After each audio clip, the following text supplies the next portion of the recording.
So this term that is sweeping across the internet right now, soft guy era, what does it mean? How does it impact you in the workplace and in your career? Find out more in this video. So the soft guy era effectively is talking about scenarios whereby men are looking at the preferential treatment that a lot of women get and thinking about how that impacts them and how they could leverage the same special treatment, right? So if we're going to say women get special treatment because they've been oppressed in the past, or that they expect this or that from men, then why can't men say the same under the guise of gender equality? Now, gender equality in the way it's typically practiced really is an unfair bias in favor of women. But if we're going to apply gender equality for what you're literally told it is, then there should be treatment for men that women get, right? So this whole concept of soft guy, the whole concept of soft guy era, is essentially, that if a woman is expecting a man to take care of them in ridiculous ways, then so should a man. So as you can see here, it's become a very trending topic in recent years. Well, in recent weeks particularly, I've just seen a ton of videos just come up on this. So, it's talking about soft guys destroying narcissistic women, different perspectives from different people. And it's clearly gone a bit viral from what I can see online. I'm surprised how many times I'm randomly hearing this phrase, even though I'm not actually looking for this type of content. It just keeps popping up on my social media feeds. Have to stand up? What about the men that make bad decisions in their lives? What about the men who just can't get right? What about the men like Shaggy earlier? He can't get his job situation straight. It happens to all of us. Yeah. And when that happens, aren't y'all ladies supposed to step up? Well, that's what the Drizzle movement is all about. And it started off by one of these guys right here. He goes by Scarface Mark. Now, before we go into this in a bit more detail, what he's basically saying here is that, if there's going to be preferential treatment because women are oppressed or that they're treated unfairly, then why don't men get this special treatment, right? So if you think about in the workplace environment, women are getting hiring and promotion preferences, but men don't get that. If women get flexible working to look after their kids, to pick up their kids from school in the morning and the evening, sometimes women get some days off work based on their particular female health issues. A woman, if you've ever been in the office, women spend a lot of time in the girls' bathroom. Where my desk has been based on several occasions, you see women typically going to the girls' bathroom quite often. And I'm not saying people can't use the toilet, but it's like they're going to gossip about co-workers. You typically see women going to the girls' bathroom in groups to discuss and strategize how to deal with social dynamics at work. You got all these type of weird scenarios where women go for coffees to chit chat about things that aren't work related at the desk. It's just a common feature of the workplace environment. Just often breaks, taking breaks a lot, talking about non-work related things all the time. It's completely a bizarre environment. Now, if we have all this special treatment for women, why don't we have this special treatment for men? We don't, right? Because if a man is always going to work talking about stereotypical things like football or drinking beer or whatever, it's typically considered inappropriate for the work, or just creating either a toxic work environment if they make inappropriate jokes, or kind of it's an environment that's not inclusive enough because you're not giving women preferential treatment enough. So it's interesting dynamic, right? Because if we're going to flip all women are oppressed, women deserve special treatment, if you're going to say gender equality, then men should too. Men should be able to go to work and make these, the same way women make disparaging, put down, demeaning jokes about men and toxic masculinity. Why can't men do the same thing? If we're going to say there's gender equality, they should be able to do the same thing about women. But there's truth in humor. There's a bunch of men here that are been told they're dirty and dusty and they no good. Well, apparently they still have some value. Just because you're a single mother, are you no good? By that matrix, then these men are good too. They need help and support. It started off trolling, but it's now gathered steam where men are like, nah, baby, I bring value too. I've seen this time and time again. I've dealt with it personally, where you start a job as a man, particularly in the finance environment, these cutthroat corporate environments. And you're not even given proper training when you start the job. They just dump work on you and get on with it. And it's typically these weak, liberal men who will go over and above to suck up to the woman, suck up to female employees, give them extra help, give them extra time. And when you ask for that as a man, they typically overlook you like you should just know it, even though you've just started the job. I've dealt with that in major American investment banks. The simp culture, like I say, if people want to do this in their personal life, I don't really care. There's lots of weird things going on in, let's just say, the personal lives of men and women, in relationships, in marriages, in that scenario, which I won't get into, or social dynamics in general. But when it impacts the work environment and my situation and your situation, where you're just trying to make money to exit this system in one way, shape or form or the other, through your investments, through living abroad, whatever you want to do, then it becomes an issue. Now it's an issue. Now it's not an issue about like, oh, let me go and now it's not an issue of like, okay, yeah, well, I won't go for work drinks because that's not really where I want to be. I don't want to go to the gym during peak times. I'll go in the morning or the evening when it's not full of inappropriately dressed women. I won't waste time being in environments where I can be cancelled or treated negatively. You can do that, but then the workplace environment, you can't really avoid that. And the fact that you've got to deal with it and deal with those biases at work, then it becomes an issue. I got a $100 haircut. I got nice shoes. I look good. I got muscles. I got a decent job. I got value too. You're just not the person with value because you got punani between your legs. I'm a good human being, man. I got a car. I got a Hellcat, a SRT, and all that. So we'll just end it here in terms of this, right? So what is he trying to say? He's like, okay, cool, we're going to have preferential treatment for women. Men, we value women in the workplace environment just for the sake of being women. Oh, she's strong and brave and courageous. Everything a man can do, she's doing it. She's doing it better. She's playing the social dynamics better. And many of the social dynamics at work involve like sucking up to people in positions of power. And as a man, you feel uncomfortable doing that. So you kind of are treated a bit worse because you're not playing the game. You're not playing the office politics.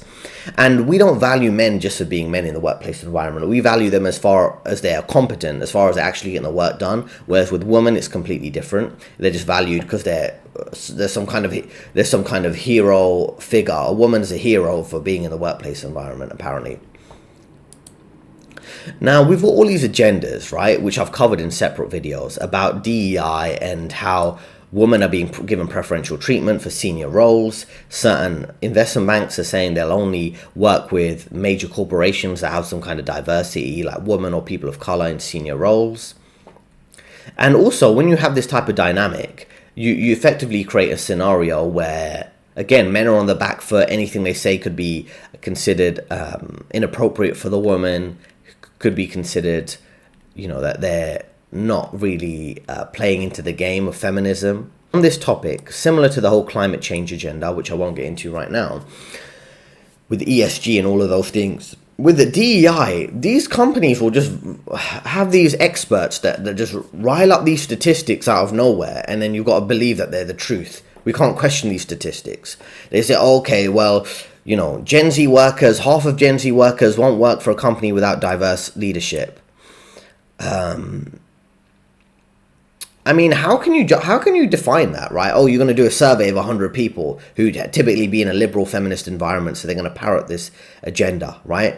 Now, most people are just going to work for a company. Do you think a Gen Z worker who's working at McDonald's, who's working at Goldman Sachs, do you think they're looking at the board and being like, is this diverse enough? Are there enough people of color? Are there enough women? No, they're just getting on, they're trying to work and make money. And that's what I mean. I'm not money obsessed. But the whole purpose of capitalism is that, okay, if you work hard, you can succeed. If you save and invest, you can succeed. If the best rise to the top, the cream rises to the top, that's what you're meant to believe. But now it's like, it's people who are leaning into that left-wing ideology that are succeeding rather than the people who are working hard. And, people don't really care about these agendas as much they're making out in the media, because these agendas are really about the World Economic Forum.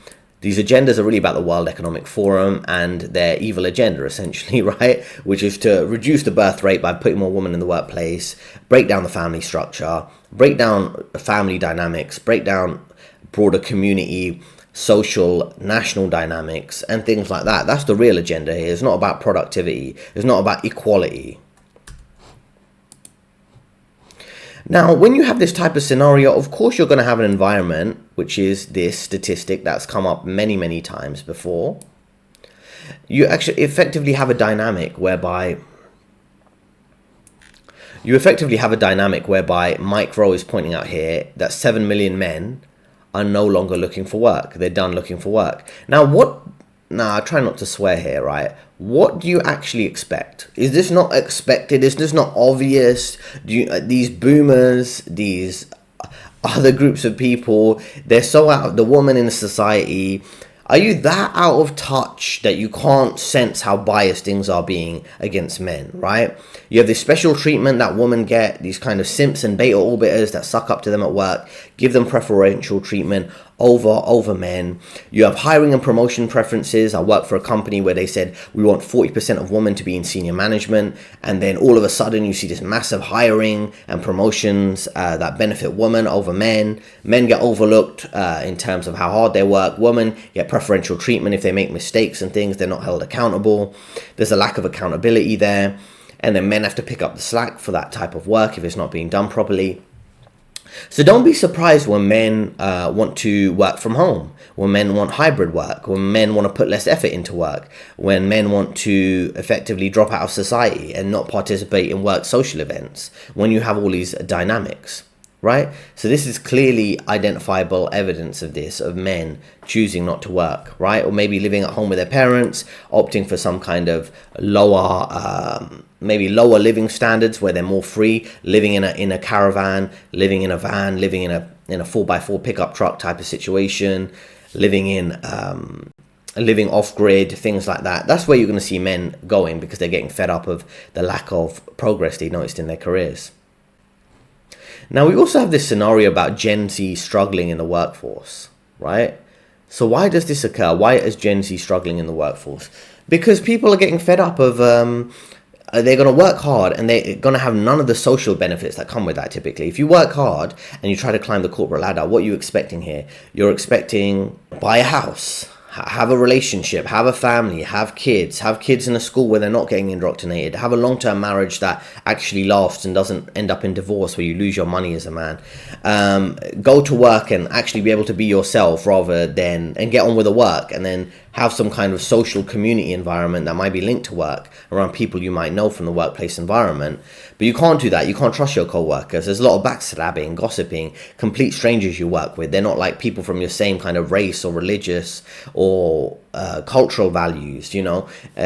So obviously Gen Z are going to struggle in the workforce. It's completely a bizarre environment. Now, community is not formed in the workplace environment. Friendship is not formed. You can't trust anyone.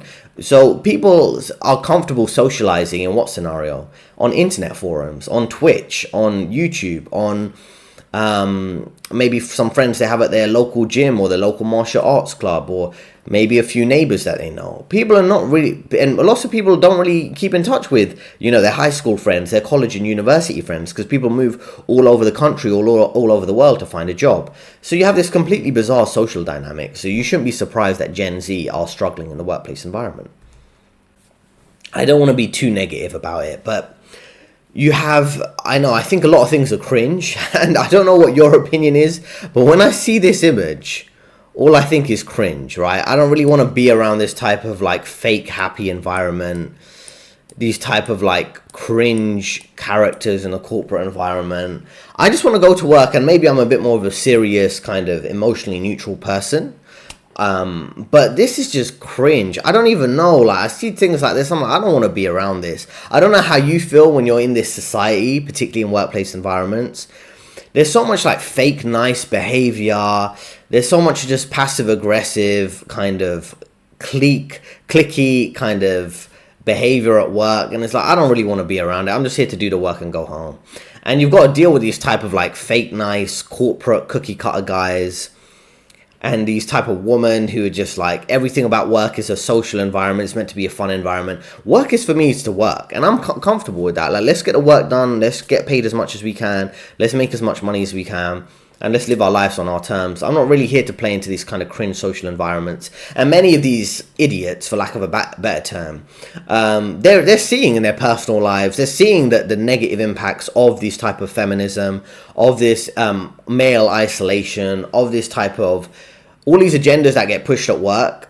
You know, it's impacting the social environment too. So it's like, how are you still pretending this is like a fun place to be? And this is a decent place to be when it's kind of like actually not. It's actually being rigged against you if you are a man. It's kind of pushing all these liberal woke agendas that are making your life worse. So it's like, it's a bit weird. Like, I go to work for work. I'll be professional and polite with people, but I'm not really going to suck up to people and be fake nice. A meme right here is working 5 days out the week just to be free for 48 just doesn't sit right with my spirit. Now, this is a bit of a meme, of course. Meant to be a funny take on the workplace environment, but this is kind of a real reflection of the environment that we're in the West, where, like I say, if you're working 5 days out the week just to be free for 48, it just kind of doesn't sit right with people, because you don't have a lot of free time, you don't have a healthy social environment. Lots of people are coping with the work, not with thinking about, oh, they're saving money for their family or their kids or whatever. They're getting through the workplace environment with coffee, with alcohol in the evenings, coffee during the day, alcohol on the evenings and weekends. Some people are on mental health drugs like SSRIs and Lexapro and antidepressants and all sorts of other substances, maybe substances to focus like Adderall, doing nootropics, doing brain-focused drugs, things like that. Because people are just kind of miserable with living in this dysfunctional society and workplace environment, right? And this is something to consider. So when we put all this together, when we put everything I mentioned together, this gender dynamics being off between men and women, the workplace environment not paying enough to give people a decent social life, this type of bias in favor of women, this bias in favor of boomers, and people don't want to talk about that either, because boomers, people in management roles, they're getting favorable treatment. They're staying in their positions. Many of the millennials can't succeed because these boomers are staying on their high salaries. It is pointless middle management, senior middle management roles. It's harder to climb the corporate ladder for many millennials. You have all these scenarios, and then it makes sense for this whole soft guy era to be a thing, right? It makes sense for this soft guy era to be a thing, which is right here. It makes sense for this. It's like, okay, cool. So boomers get preferential treatment, which we'll discuss in other videos. Women get preferential treatment, which I mentioned in this video. So the men should think, okay, I'm going to go to work, make work as easy as you can for yourself if you want to be in a soft guy era. You know what? How can you make work as easy as for yourself if climbing the corporate ladder is not feasible? Get a remote job. Do hybrid work, work from home, find out how many hours in a workday you can exploit to do what you want to do. Maybe focus on your side business. Maybe have a small PDF on your workplace laptop or where you're going to be reading and learning about business and marketing strategies. Maybe you're going to go for the gym in the middle of the day. You're going to arrive a little bit later because you've got to look out for family. Now, the same way women can use excuses again and again to get flexible work hours, to look out for their kids, look out for their family, spend time with elderly family members or whatever, or their health, they're having a feminine health issue, right? You can use the same type of excuses as a man, or you're having a mental health issue. Be careful how you use it and the timing and stuff. You need to leave early to pick up your nephew and niece. If you don't have kids, because most people can't afford kids and you're a man, I have to leave early at 3 p.m. on Friday to pick up my niece because their parents are busy at work. Every Wednesday I've got to go and take my family member to the hospital for a checkup. Okay, cool. This is how women work in a workplace. They always have a rationale, and no one can really question it because they're a woman for getting that type of flexible working. If you're a man, look for flexible working too, right? So we covered remote work, hybrid work, where you can work from home some days a week, flexible working in terms of work hours that women get to look out for their kids. You can say you're looking out for a niece or a nephew, or maybe you got to leave early to do a mentoring program to help kids in a school. Then you might get flexible working for that. getting extra time to do workplace projects because you just say it's going to take longer than it actually is going to take, so you have a bit more free time and you can work at a slower pace. In your soft guy era, if you want to call it that, it's about a man focusing on self-preservation, preserving yourself, your finances, your time, your health, wealth, and your freedom. And those are the three key values you should value, because everyone else is, the boomers are, the senior middle management and who boomers are, the women are, everyone else is getting this preferential treatment. The government's lying to you. They get the government, the media, everyone else is getting preferential treatment, even though they're running complete scams against you as a man. So you do the same thing. Okay, work at a slower pace, go for a walk, enjoy your life, enjoy your days, and don't get too caught up in this type of, oh, I've got to work hard to succeed, hustle grind culture. You can apply that to your personal life. Don't apply that to the corporate environment where it's not going to pay off, because you're intentionally being told you're bad and you're going to be treated like a second-class citizen on the basis of gender. Just to finish up there, I've worked for Goldman Sachs, Morgan Stanley, HSBC. I know what it's like being in these kind of, let's just say, liberal, feminist, woke environments, how it impacts men. And as you can see in this video, it does have some detrimental impacts, right? So you've got there the kind of approach you need to take if you are a man in the workplace environment is kind of keep to yourself, do a good job, but understand the game is kind of rigged against you. And I'm here as a career coach to help you, kind of guide you through your career, whether it's the start phase of writing your CVs, applying for jobs, going for job interviews, climbing the corporate career ladder, as I've done, working at the director level at Morgan Stanley. I can help you with all of those and give you some of the advice that might not be the most politically correct, but is based in reality and not the lies you're being sold in the corporate environment. But the link to reach out to me is in the description, free ebook in the description, 2 recommended videos on your screen right now, and I'll see you next time.